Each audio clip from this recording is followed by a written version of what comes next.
हमारा अन्नदाता। पग पग पर है संग तुम्हारे अन्नदाता।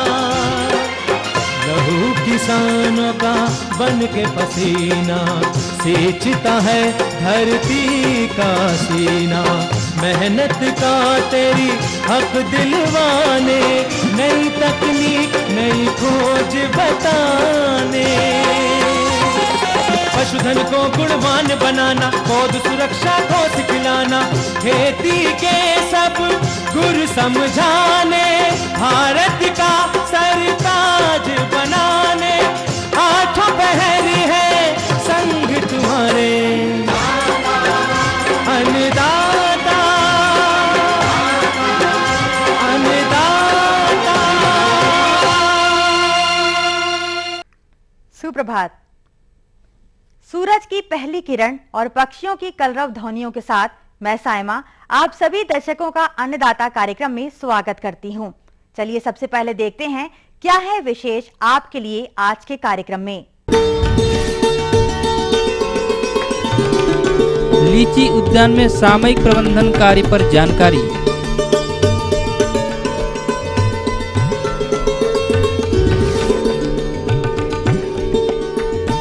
प्याज की उन्नत प्रभेद एवं नर्सरी तैयार करने की वैज्ञानिक विधि पर जानकारी।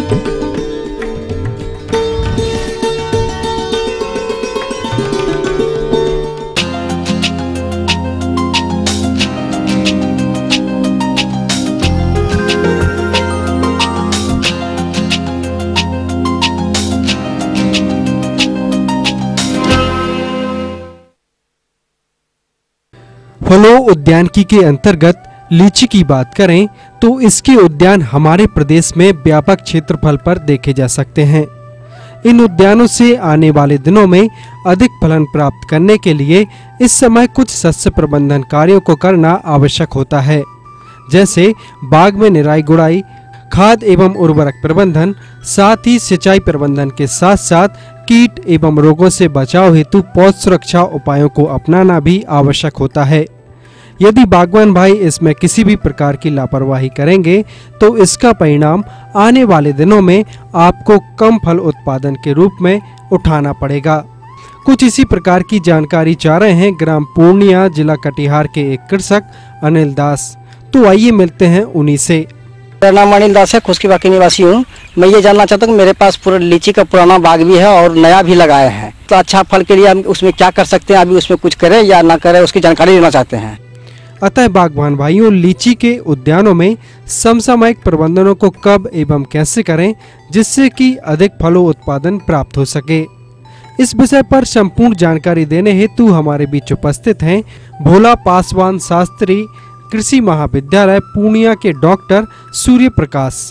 आपका सवाल है कि लीची के बाग में हम किस तरह से प्रबंधन करें कि ज़्यादा से ज़्यादा फल ले सकते हैं, उससे ज़्यादा से ज़्यादा आमदनी कर सकते हैं। कि जैसे ही आप बाग खाली हुआ है तो हम उसको प्लोइंग करेंगे, उसका जुताई करेंगे, 2 से 3 बार जुताई करेंगे 15 से 20 दिन के इंटरवल पर। इससे क्या होगा कि जो भी हमारे उसमें कीड़े लगे हुए रहेंगे वो ज़मीन के अंदर जो रहते हैं वो मर जाएंगे।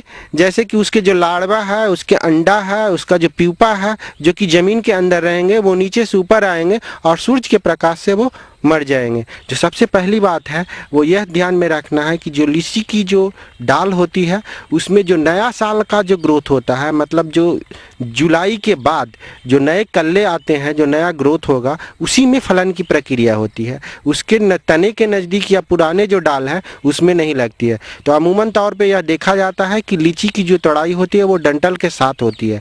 अगर कहीं आप बगीचे को अपने भाड़े में लगाते हैं और वो तुड़ाई उस तरह से नहीं करते हैं तो आप अपने बात को ध्यान में रखेंगे कि अपने बाग को कि जिसमें डंठल नहीं काटी गई है उसकी एक प्रूनिंग कर दें, जो कि अगर जैसे कि उस डंठल की जो लंबाई है वो 50 सेंटीमीटर है तो उसमें 50% जो हम जुलाई के महीने में जो प्रूनिंग करेंगे वो 50% मतलब 25 सेंटीमीटर उसकी कटाई कर देंगे। और साथ ही साथ उसमें हम उर्वरक की जो मात्रा है, अनुशंसित मात्रा, उसको डालेंगे। जैसे कि हम नाइट्रोजन की जो इसमें है, अगर 10 साल से ज़्यादा की पौधे उम्र की है तो उसमें 750 ग्राम नाइट्रोजन, 500 ग्राम फास्फोरस और 500 ग्राम फास्फेट इसमें हम डालते हैं म्यूरेट ऑफ पोटाश के रूप में। साथ ही साथ एक लीची एक ऐसा फल है जिसमें सूक्ष्म पोषक तत्व की बहुत ज़्यादा ज़रूरत होती है, जैसे कि हमारी बोरन है, कैल्शियम है। ये सब की मात्रा हम लोग अमूमन तौर पे देखते हैं कि जब फलन की प्रक्रिया होती है और जब फल फटने लगता है तो हम बोरन का स्प्रे करते हैं, लेकिन अगर हम सतर्क रहें और हमें वो बोरन स्प्रे करने के बजाय हम उसे मिट्टी में डालें, जैसे कि अगर वो 10 साल से पुराना वृक्ष है तो उसका हम सॉइल एनालिसिस करा लें, सॉइल का सैंपल जो टेस्ट करा लें, और अगर आपको इसकी ये सुविधा उपलब्ध नहीं है तो प्रत्येक पौधे 25 ग्राम बोरक्स के रूप में आप उसको डाल दीजिए, जिससे आपको यह जब सीजन आएगा, जब फलन की प्रक्रिया होगी तो जो लीची फटने की समस्या है वो कम रहेगी। इसमें हमने आपको कैल्शियम के बारे में चर्चा की कि हम कैल्शियम कली चूना के रूप में उसमें अप्लाई करेंगे। कली चूना को है जो कि पहले पानी में भिगो देंगे ताकि उसकी जो गर्मी है वो बाहर आ जाए, और उसके बाद उसको हम डाल देंगे 250 ग्राम से लेकर के 400 ग्राम हर एक पौधे में डाल करके, और यह जो मात्रा है वो 1 मीटर की दूरी पर डालेंगे। लेकिन दूसरी जो बात है इस पे ध्यान रखने की, जो हमारी फर्टिलाइज़र है जो उसको साथ में हम कली चूना का प्रयोग नहीं करेंगे, क्योंकि दोनों के बीच में रिएक्शन होता है और इससे पौधे पर इसका बुरा प्रभाव पड़ता है। न कि उसको सूखा हुआ डालेंगे। सूखा हुआ डालने से क्या होता है कि पौधे की जो जड़ है वो डैमेज हो जाता है और उससे पौधे सूखने की भी चांस हो सकती है, ऐसा चांसेस बनता है। तो ये जो बात है इस पे हम ध्यान रखें। जो तीसरी बात एक और भी देखी गई है लीची के केस में कि उसके जड़ के चारों तरफ चींटी लगती है, लाल जो चींटी होता है उसकी लगने की प्रकोप देखा गया है और वो पौधे को नुकसान करता है। तो उसके जड़ के चारों तरफ हम 10 ग्राम से 20 ग्राम फोरेट या फ्यूराडॉन करके जो आता है उसको हम डालेंगे और डाल करके उसको गुड़ाई कर देंगे। उससे क्या होगा, उसके साथ ही जब वो दवा डालेंगे उसके साथ ही उसमें पटवन की प्रक्रिया रखेंगे ताकि वो दवा जड़ में चारों तरफ फैल जाए और चींटी का प्रकोप वहाँ से निकल जाए। अमूमन ये सब बात पर हम ध्यान रखते हैं। उसके बाद आप जो देखेंगे कि लीची माइट्स का जो प्रॉब्लम है तो यह हम देखेंगे कि उसके पत्ते में गुच्छे बन रहे हैं क्या। जहाँ जहाँ अगर गुच्छे बन रहे हैं तो उसको हम काट करके हटा देंगे। उसके साथ साथ ही उसमें हम एक फफूंदनाशक और एक पेस्टिसाइड जो है वो दोनों को मिश्रित कर करके हम आप स्प्रे कर सकते हैं, जो कि कॉपर ऑक्सीक्लोराइड इसमें 3 ग्राम पर लीटर ऑफ वाटर, जो कि बाजार में ब्लाइटॉक्स के नाम से जाना जाता है, और इमिडाक्लोरोपिड 1 ml पर लीटर ऑफ वाटर, ये मिक्स कर करके सॉल्यूशन, और उसको हम ओवरहेड स्प्रेयर से स्प्रे करेंगे ताकि वो पौधे के हर एक भाग में जाए और उसमें कोई भी किसी भी तरह की कीड़ा नहीं रहे। जो एक बहुत महत्वपूर्ण बात है कि हम फलन कैसे ज़्यादा लेंगे लीची में, तो आपको मैं ये बता दूं कि इस महीने में अगर हम प्लानोफिक्स जो ग्रोथ रेगुलेटर है उसको हम 2.5 ml 10 लीटर पानी में डालना है, और उसका छिड़काव करने से ऐसा देखा गया है कि फलन की प्रक्रिया आने वाले समय में ज़्यादा होती है। और ये ग्रोथ रेगुलेटर जो कि वेजिटेटिव ग्रोथ जिसको हम बोलते हैं, जिसको कि बढ़वार जो पौधे का है उसको कम करता है और फ्लावर निकलने की जो एक्टिविटी होती है उसको बढ़ाता है, जिससे ज़्यादा से ज़्यादा फलन लगती है। इसका फ़ायदा आपको मिलेगा, और साथ ही साथ ये अगर पूरी आप व्यवस्था करेंगे तो हर एक साल आपको लीची की अच्छी पैदावार मिलेगी। साथ ही साथ इसके साथ आपको ज़्यादा से ज़्यादा आमदनी भी मिलेगा किसान भाइयों। कार्यक्रम में लेंगे एक छोटा सा कॉमर्शियल ब्रेक, जल्द लौटेंगे कुछ और जानकारियों के साथ। स्वयं एग्रो पेश करते हैं विदेशी तकनीक से बना special steel temper blade, Bharat का एकमात्र डीजल और समय की बचत करने वाला स्वयं रोटावेटर।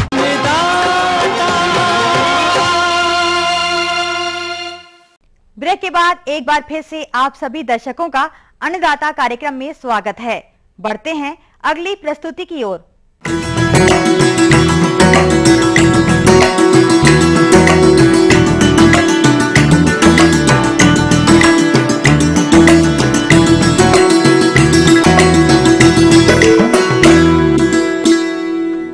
प्याज की मांग को देखते हुए इसकी खेती प्रदेश के लगभग सभी क्षेत्रों में कमोवेश रूप से की जाने लगी है और किसान भाई इसकी खेती करें भी क्यों ना, क्योंकि इससे अच्छी आय जो प्राप्त होती है। अतः जो किसान रबी प्याज की खेती करना चाहते हैं उनके लिए यह समय नर्सरी डालने हेतु उपयुक्त है, परंतु इसके लिए जरूरी है कि आपको प्याज की उन्नत प्रजातियों के चयन के साथ साथ नर्सरी डालते समय खेत की तैयारी, बीज की मात्रा पर भी विशेष ध्यान देना होगा।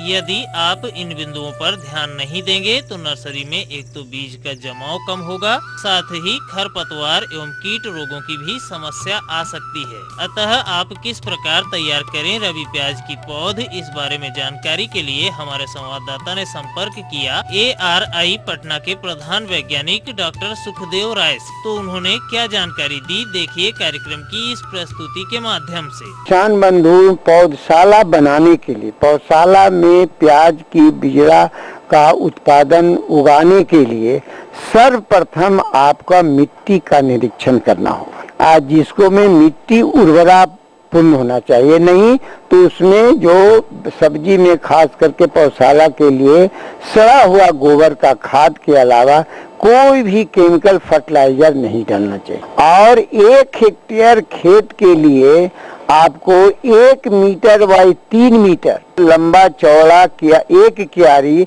उस तरह से 80 से 100 क्यारियों की आवश्यकता होती है। इस तरह की 80 से 100 क्यारियां आपको बनाना है, जिसको में काउ डंग कंपोस्ट या गोबर की सड़ी हुई खाद 20 से 25 किलो डंग कंपोस्ट मिला के अच्छी तरह से क्यारी को तैयारी करके समय आपको लेट नवंबर तक भी बिजड़ा गिराने की अनुशंसा की जाती है। हम बात आती है इसके उन्नत प्रभेदों की। इसके अंतर्गत पिछेती किस्मों में Agrifound light red, Pusa Madhuri, Pusa red, Pusa white फाउंड, इनकी परिपक्वता अवधि 160 से 165 दिन होती है, जिसको में 6 से 8 किलो बीज की बुआई होती है। बीज का फसल उत्पादन के लिए बीज का बहुत बड़ा महत्व, इसीलिए आप वैज्ञानिक दृष्टिकोण से अनुशंसित बीज अच्छे सोर्स से आपको NSC से लीजिए, बिहार बीज निगम से लीजिए। हमने आपको कहा कि बीज को उपचारित जरूर कर लें। फंगस के लिए आप थीरम या कैप्टान 2 से 2.5 ग्राम पर केजी बीज के हिसाब से या क्लोरपायरिफॉस 1.5 ग्राम पर केजी बीज के हिसाब से दोनों को अलग अलग, तब उसको 8 घंटा 10 घंटा के बाद में खेत में आप बुआई कर देते हैं।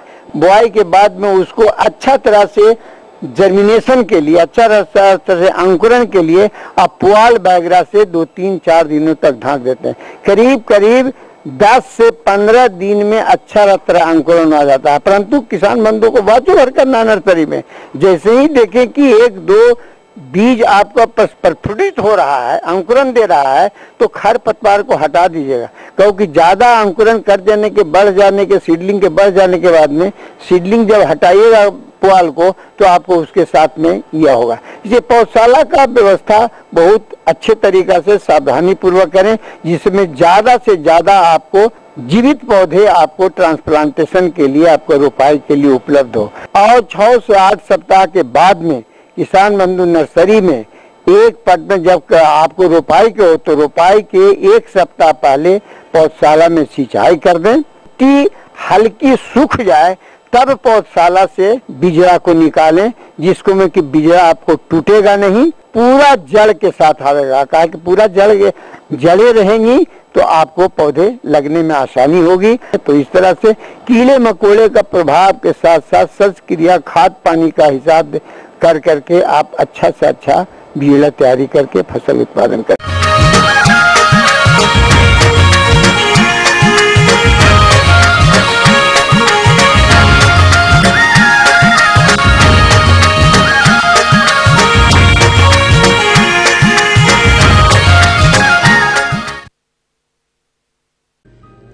खरीफ एवं रबी फसलों के बीच खाली समय में कम अवधि की तिलहनी फसल तोरिया की खेती अपने राज्य में व्यापक पैमाने पर की जाती है। बोई गई यह तोरिया की फसल इस समय फूल बनने की अवस्था पर खेतों में खड़ी है और इस समय इसमें विनाशकारी कीटों का आक्रमण होता है, जिनके नियंत्रण की सही जानकारी हमारे ज्यादातर किसान भाइयों को नहीं होती। सुनिए इन किसान की व्यथा। मेरे यहाँ मैंने 10 बीघे में सरसों की है। उसमें काफ़ी बीमारी लगती हैं, वो हानि भी हो जाती है। उसके बचाव के लिए मुझे कुछ जानकारी लेना चाहता हूँ। किसान भाइयों, तोरिया की इस अवस्था की फसल में सबसे विनाशकारी कीट माहू है, जिसके नियंत्रण हेतु आपको क्या उपाय करने हैं, यह बता रहे हैं डॉक्टर संजय कुमार। किसान भाई, जैसा कि आप लोगों ने बताया कि सरसों फसल लगी हुई है, लाई लगी हुई है, उसमें अभी जो मुख्य रूप से जो समस्याएं आती हैं, एक तो इसमें जो प्रमुख कीट लगता है माहू लगता है। माहू से क्या है कि जो इसके छोटे छोटे शिशु और प्रौढ़ होते हैं, हरे रंग के, पीले रंग के, ये पत्तियों से रस चूसते हैं और तने से रस चूसते हैं। और जब ये फसल जब फूल अवस्था में होती है तो नए जो कलिकाएँ निकलती हैं उनसे रस चूस लेते हैं, जिसके कारण पत्तियाँ पीली पड़ जाती हैं, पौधे पीले पड़ के सूखना प्रारंभ हो जाते हैं। और जो ज़्यादा अधिक प्रकोप होने के कारण इसमें फलियाँ नहीं बन पाती हैं, पूरा फूल झड़ जाता है। तो ये काफ़ी नुकसान पहुंचाने वाला कीट है और कई बार हमारी संपूर्ण फसल भी कई बार नष्ट हो जाती है। और एक ये जो ये कीट है अपने मल के साथ एक मीठा पदार्थ जिसे मधुरस बोलते हैं उसको भी स्रावित करता है, जिससे काले रंग की फफूंदी जो कजली फफूंदी है वो उगाती है और जिससे प्रकाश संश्लेषण की जो क्रिया है वो बाधित होती है। फलस्वरूप उत्पादन में काफ़ी भारी कमी आती है। तो इसके लिए हमें चाहिए इसका खेत का निरीक्षण करते रहना चाहिए और जो ग्रसित पौधे हैं प्रारंभ अवस्था में ही इनको निकाल के या उनको दबा के नष्ट कर देना चाहिए। इसके अतिरिक्त हम कीटनाशियों की बात करें तो कीटनाशियों में इसमें इमिडाक्लोपिड नाम का एक कीटनाशी है। इसकी 100 मिलीलीटर मात्रा प्रति 200 लीटर पानी में घोल बना के हमें प्रति एकड़ की दर से प्रयोग करना है। इसके अलावा एक रोगौर नाम से एक कीटनाशी आता है। ये जो रोगौर नाम का कीटनाशी है इसकी 400 मिलीलीटर मात्रा प्रति 200 लीटर पानी में घोल बना के छिड़काव करना है। इसके अतिरिक्त इसके बहुत सारे मित्र कीट हैं जो परभक्षी कीट हैं, इसको खा के नष्ट कर देते हैं। इसमें क्राइसा परलाकार्निया है और एक सफेद मक्खी है। ये मक्खी जो इसके सूढ़ियाँ होती हैं, मैगट होते हैं, इस माहू से के शरीर से रस चूस के उसको खा के नष्ट कर देते हैं। तो इस तरह से हम अपनी फसल को इन कीटों से बचाने के लिए इन विधियों को अपनाएंगे तो हम अपनी फसल को आसानी से बचा सकते हैं। हमारे जिन किसान भाइयों ने समय से सरसों की बुआई कर रखी है, उनकी फसल 30 से 40 दिनों की प्रारंभिक अवस्था पर होगी और इसमें इस अवस्था पर लगने वाले पेंटेड बग एवं आरा मक्खी कीट नियंत्रण उपायों की जानकारी लीजिए डॉक्टर संजय कुमार से। सरसों फसल में नुकसान पहुंचाने वाला दूसरा जो प्रमुख कीट है, इसे चितकबरा बग के नाम से जानते हैं। ये काले रंग का बग होता है और इस पे लाल रंग के धब्बे भी पाए जाते हैं। तो इसके जो शिशु और प्रौढ़ होते हैं पत्तियों से रस चूसते हैं, तने से रस चूसते हैं और जिस फलस्वरूप क्या होता है कि पत्तियां का पूर्ण विकास नहीं हो पाता, पौधे मुरझा के सूखना प्रारंभ कर देते हैं। तो इससे उत्पादन में काफ़ी अधिक कमी आती है। इस कीट के प्रबंधन के लिए जो बहुत सारे कीटनाशी आते हैं, इनमें से इंडोक्साकार्ब के नाम से जानते हैं। इसकी 500 मिलीलीटर मात्रा प्रति हेक्टेयर की दर से 500 लीटर पानी में घोल बना के छिड़काव करेंगे तो इस कीट से हम आसानी से फसल को बचा सकते हैं। साथ ही एक अन्य कीट इसमें लगता है जिसे आरा मक्खी के नाम से जानते हैं, मस्टर्ड साफ्लाई के नाम से जानते हैं। ये कीट प्रारंभिक अवस्था में जो फसल हमारी 1 महीने की होती है तो उसमें अपने अंडे दे देती है और सूढ़ियाँ जो होती हैं पत्तियों में छेद करके संपूर्ण पौधे को जो नया जमाव होता है पौधे खा के नष्ट कर देती हैं। उस समय जमाव काफ़ी प्रभावित होने के कारण खेत में रिक्त स्थान बन जाते हैं। अब पूरी प्रति हेक्टेयर जो पौधे बनने चाहिए वो नहीं बन पाते हैं। इससे उत्पादन में हमें काफ़ी भारी कमी आती है। इसके लिए भी हम जो कीटनाशी की संतुति करते हैं, थियोडिकार्ब के नाम से जानते हैं, नोवाल्यूरॉन के नाम से जानते हैं, इसकी 1 लीटर मात्रा प्रति हेक्टेयर दर से प्रयोग करेंगे तो हम अपनी फसल को इन सभी कीटों से बचा सकते हैं। मधुमक्खियाँ पहले काफ़ी अधिक मात्रा में वातावरण में पाई जाती थी, जिससे परागण क्रिया अपने आप स्वतः ही होती रहती थी। लेकिन अब कुछ मधुमक्खी पालन अगर किसी किसान भाई के सरसों या लाई खेत में मधुमक्खियों के डब्बे रखते हैं तो किसानों में भ्रांतियाँ होने के कारण उनको डिब्बों को नहीं रखने देते हैं या उनको नष्ट कर देते हैं। किसान भाई इस बात का बिल्कुल विशेष ध्यान रखें कि अगर मधुमक्खी के डिब्बे खेत के आसपास रखे हैं तो हमारे उत्पादन में वृद्धि होगी, क्योंकि परागण क्रिया संपूर्ण होने से हमारी गुणवत्ता भी बढ़ेगी, साथ में ही उत्पादन में भी वृद्धि होगी। तो इस बात का विशेष रूप से ध्यान रखना है किसान भाइयों को।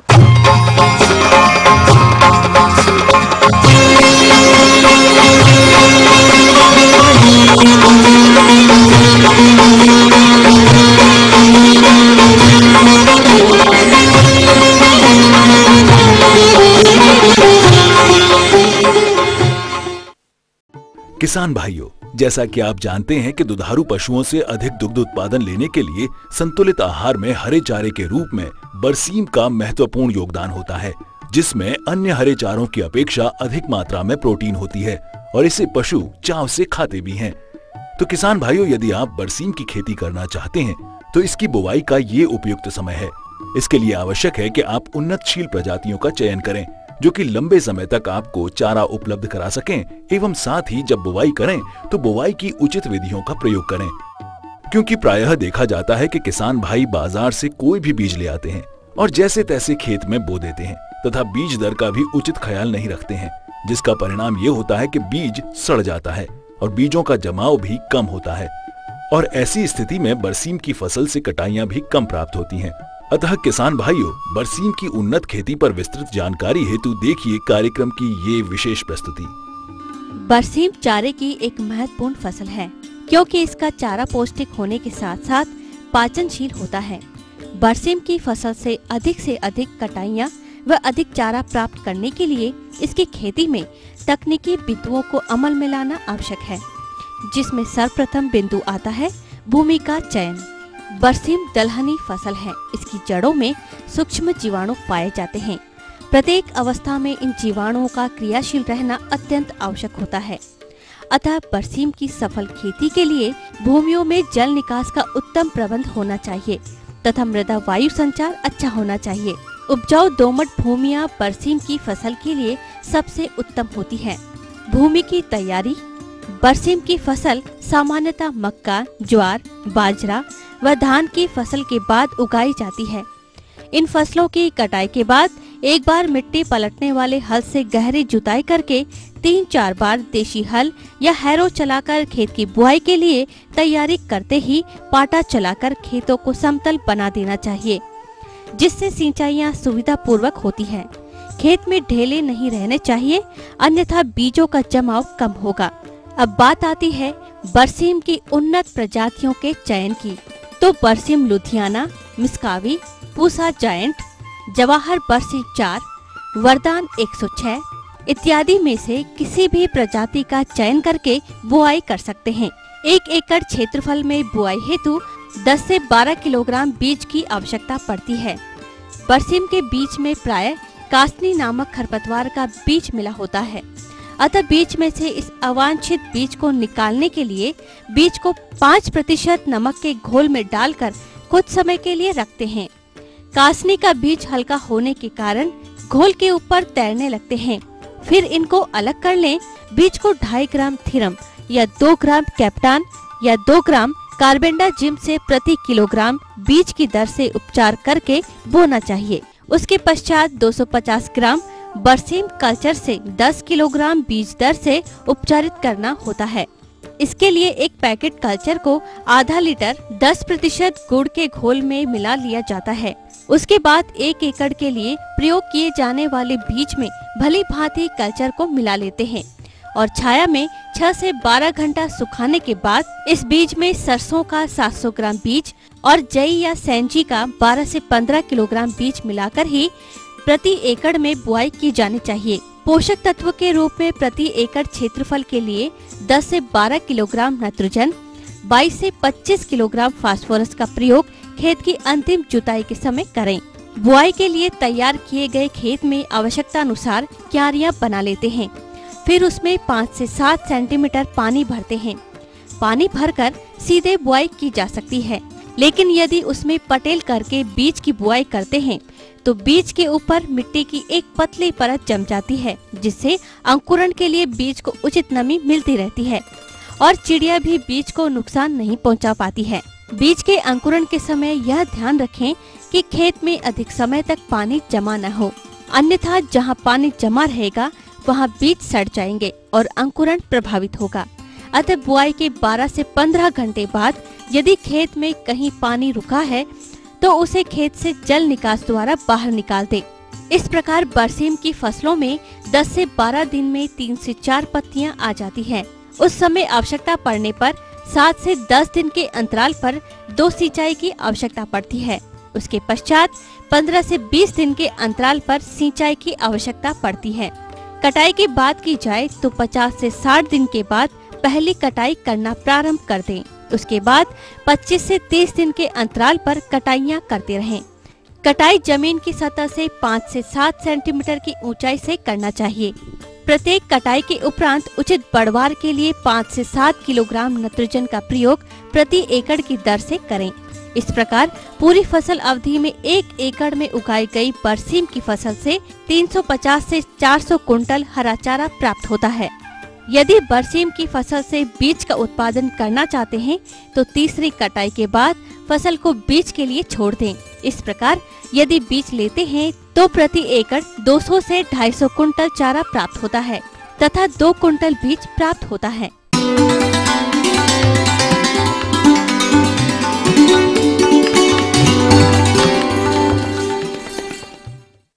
अन्नदाता हेल्पलाइन निःशुल्क फोन संपर्क सेवा के माध्यम से पूछे गए प्रश्नों में से चयनित प्रश्न और उनका जवाब इस प्रकार है। ग्राम इमलिया, जिला जमशेदपुर के कृषक वरुण कुमार जी, आप अन्नदाता निःशुल्क फोन संपर्क सेवा के माध्यम से बैगन के उन्नत प्रभेदों के बारे में जानकारी चाहते हैं। तो वरुण जी, आपकी जिज्ञासा के समाधान हेतु प्रस्तुत है कार्यक्रम का यह अंश। आइए अब बात करते हैं इसके उन्नतशील किस्मों की। बैगन की किस्मों को 2 वर्गों में वर्गीकृत किया जा सकता है, लंबे फल वाली किस्में, गोल फल वाली किस्में। लंबे फल वाली किस्मों के अंतर्गत आता है Pusa purple long, Pusa purple cluster, PH4, Pusa क्रांति, पंत सम्राट, KT4, आजाद क्रांति, KS 331। गोल फल वाली किस्मों के अंतर्गत आते हैं पंत ऋतुराज, अर्का नवनीत, H8 रामनगर जाइंट एवं संकर किस्मों के अंतर्गत आते हैं Arka Navneet, Pusa hybrid 6, Pusa hybrid 9, Pusa hybrid 5 इत्यादि। रोपाई के दिन पौध उखाड़ने से 2-3 घंटे पहले पौधशाला में हल्की सी सिंचाई कर देनी चाहिए, जिससे पौधे उखाड़ने में आसानी होती है और पौधों की जड़ों को किसी तरह की हानि नहीं होती है।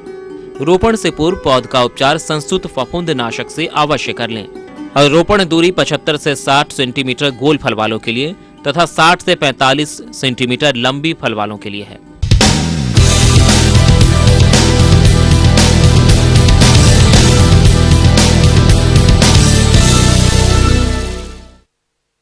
आइए एक नजर डालते हैं राज्य के विभिन्न मंडियों में कृषि उत्पादों के बाजार भाव पर।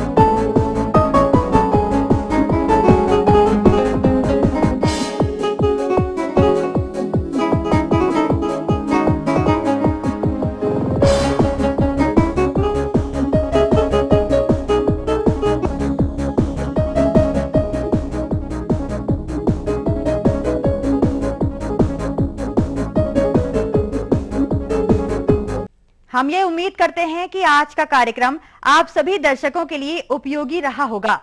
किसान भाइयों, अन्नदाता आपकी सेवा के लिए संकल्परत है। कृषि संबंधित समस्या एवं सुझावों के लिए आप हमें इस पते पर संपर्क कर सकते हैं। प्रोड्यूसर अन्नदाता, ETV Bihar Jharkhand, Ramoji film city Hyderabad 501512। साथ ही आप हमें ईमेल भी कर सकते हैं। हमारा ईमेल है annadatabihar@etv.co.in।